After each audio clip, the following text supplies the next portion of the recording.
take a look at this story from Fox News. D.C. paid protester requests surge 400% amid Trump's federal takeover of city police, Crowd Company. CEO says vast majority of political event attendees in Washington are paid in some way. You know, there's a book called, what is it called? Confessions of an Economic Hitman. And this guy's been interviewed. I forgot his name. But he talks about how what the U.S. would do in foreign countries to overthrow these color revolutions is you hire about 1,000 people to protest, and you film them rioting, and you get a tight shot. Mm-hmm. You then report it's hundreds of thousands of people. The average person sees the video and says in their mind, like, they think, wow, look at this massive unrest. It must be everywhere, when in fact, there's only 1,000 people. During Occupy Wall Street, various news outlets did something really funny. There'd be these massive protesters marching on the street. They would wait until the very end, so you'd only see like 15 people, and they would call that the protest. Because these news organizations didn't want to say that there were actually 2,000 people marching through the street, whatever your opinion on Occupy Wall Street is. So when you learn about these paid protester requests, let's just say that there are powers upset over Donald Trump's actions, don't want him to win, and they will do everything in their power to fabricate the perception that regular people oppose Trump, be it through phony polls or paid protesters. No, you're spot on. I mean, you know, when you see these people, they all show up. They're all chanting the same thing. I just saw recently that, you know, in D.C., a bunch of folks showing up, and they came up with this horrible song about, you know, D.C. is our home. You can't have it, Trump. He doesn't want D.C. If anything, he's trying to protect you in your home so that you have safety and security. But again, you see the nice, you know, handbill signs and all of this stuff because there's a machine. It's just the same as how did all of a sudden these cinder blocks show up out in Los Angeles? How did these bricks? Funny, right? Yeah, how do these bricks show up? Every time there's a big protest, someone noticed there's big pallets of bricks just plopped right near the march route. And then the media just says, totally normal, ignore it. It's normal to have bricks placed next to buildings for no reason. Yeah. Yeah, sure. Not a construction site. Right. I think there's been a lot of panic fatigue that's set in on the left. I think it's fascinating the difference between the protest movements in Trump 1 versus Trump 2. I remember tens of thousands of people, huge women's marches. Regularly, there would be these anti-Trump marches. I feel like there was more buzz around what he was doing in the first administration in regards to ICE and deportations than there is now. I think people had maxed out how much they could be panicked about the president, and they saw that, you know, he did a relatively good job the first term. Even if you're a Democrat, you saw that. And again, you see people fear-mongering around every other thing that the president does, and everything turns out to be fine. So I think it's fast. And I just think that when you got the thing up there, we refuse to accept a fascist America. So where was that sign when Joe Biden was telling us what type of shower head we could have? Where was that sign when Joe Biden was telling light bulbs, how much toilet water we could flush, what type of car we could have, what type of dishwasher we could have? You know, again, it just comes back to this mentality that what we do is right. What we do, you have to accept. But if you stand in opposition to what we seek to do, you're a threat to democracy, you're a fascist, you're a Nazi, you're all of these different types, and Nazi stood for National Socialists anyhow. But it's all of these different things. And we do I almost said a bad word. We do a not good job of really bringing out the stupidity of that. Everybody on every right side, conservative, you know, media outlet should be saying, this is how you define a fascist. You know, defining a fascist is when you go to social media companies and you say, don't let them say this. Don't let them talk about COVID. Censor them. Kick them off. I mean, I don't see Donald Trump saying any of those type of things. So we have got to do a better job of, you know, stop allowing them to project on us.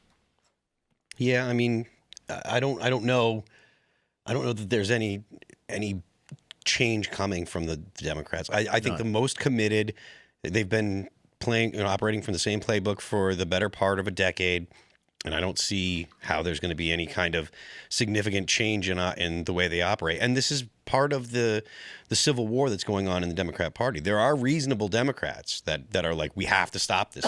The cancel culture didn't work. We have to get away from the extreme trans LGBT stuff. We have to get away from the defund the police. These things are not popular with the American people. But the activists and the people that are the most vocal in the Democrat Party are having none of it. Yeah, they are. And it goes back to Tim's point is that when you lose an election like you lost in November 2024, and you come back and say, nah, we're not going to double down. We're not going to triple down. We're going to quadruple down on all of that stuck on stupid stuff that caused us to get our butts handed to us, there's no place to go. There's no debate. There's no discussion to be had. I think everything's fake.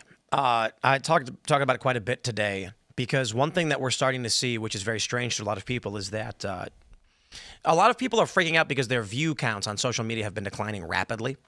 And even some of the biggest podcasts in the world, their view counts are very low. And these are not political shows. So the question is, well, what's going on here? What's going on here? It's we've seen a slight decline for the most part. I will stress to a lot of people that aren't familiar, we've split the live show between Rumble now. So right now on YouTube we've got 25, and on Rumble we've got 25. So that's about normal for us. 50,000 live viewers concurrent. We've been kind of okay, but views are generally down across the board. Without naming anybody, because I don't want to start any beef, some of the biggest shows that used to get millions are getting hundreds of thousands. And all of a sudden, people are starting to ask questions about what's really going on. I had a conversation with a few big YouTubers and other social personalities like Instagram and TikTok, and they're saying that their view counts and everything are going down, not even political content. So what has happened this year, I wonder if the reality is that during political seasons, like we're seeing with these paid protesters, let me just put it this way. If they're going to pay people to show up and look like they care about a cause, don't you think they'd pay for bots to make it look like their cause is popular? And the reason why we may be seeing total across the board view counts go down is because the bots are no longer operating. Maybe it's USAID. I don't know. That's a good point. I mean, I don't know if it's USAID or not, but I mean, I imagine that the fact that USAID doesn't continue to grease the wheels is having an effect, right? No, it could, without a doubt, because we found a lot of things about USAID that was not about international development. I mean, it was more so about pushing a certain agenda. And if money from USAID found its way into the pockets of NGOs, one of the ways that you try to manipulate the public into thinking an idea is popular is if someone makes videos about environmentalism, you make sure they're getting lots of views so that other young people say, this is what will get you views, and people start following, and they adopt those views to try and look popular. That's the sock puppet game.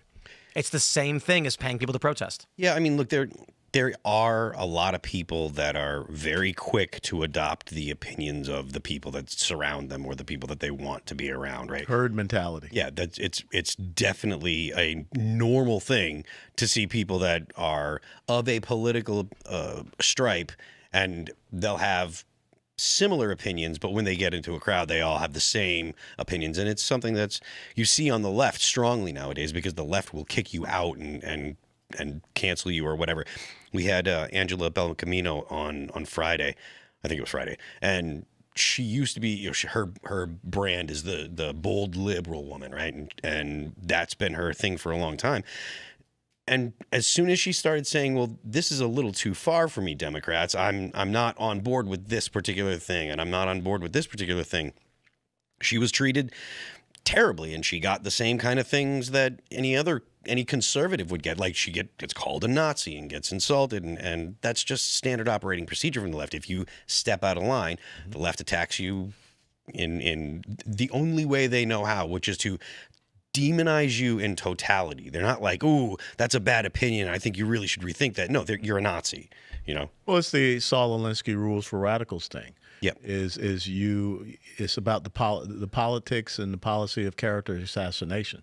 I don't want to have a debate with you because I know that I cannot debate with you because my ideals and my ideas suck. So what I'm going to do, I'm going to demonize you. I'm going to denigrate you. I'm going to disparage you. Look, Uncle Tom, sellout, Oreo, coon, white man's porch monkey, all that kind of crazy stuff. But it doesn't make any sense because what you're telling me is that I'm winning the argument. Mm-hmm. When you have relegated yourself to just name calling, I'm just going to put the pedal to the metal. And I think that, again, what Tim is saying is that all of a sudden we're starting to see an effect out there because they're not able to interject themselves in there by way of these bots and things of this nature because we've gotten to the core of it. When you go after NPR, when you go after some of these other platforms that were government-sponsored propaganda machines, it is having an effect on them. Oh, yeah. Yeah, I think another thing we're seeing, too, is with the Corporation for Public Broadcasting being shut down recently, a lot of people are saying USAID, but can we point to the Corporation for Public Broadcasting shutting down? And then, once again, it looks like certain viewership and certain shows are starting to dry up. Makes you wonder. Look at Howard Stern. I mean, that guy went from tens of millions to what? A few 100,000. I mean, that seems like generational and technological, though, for the most part. But he shifted in 2016. He went super straight-laced and boring. Yeah. Yeah, Well, he thought he was getting on with the popular herd. Stephen Colbert, all the rest of these knuckleheads. And they were wrong. Thanks for checking out this clip from Timcast IRL. Make sure to watch the show live Monday through Friday at 8 p.m. Subscribe to this channel, and we will see you all there.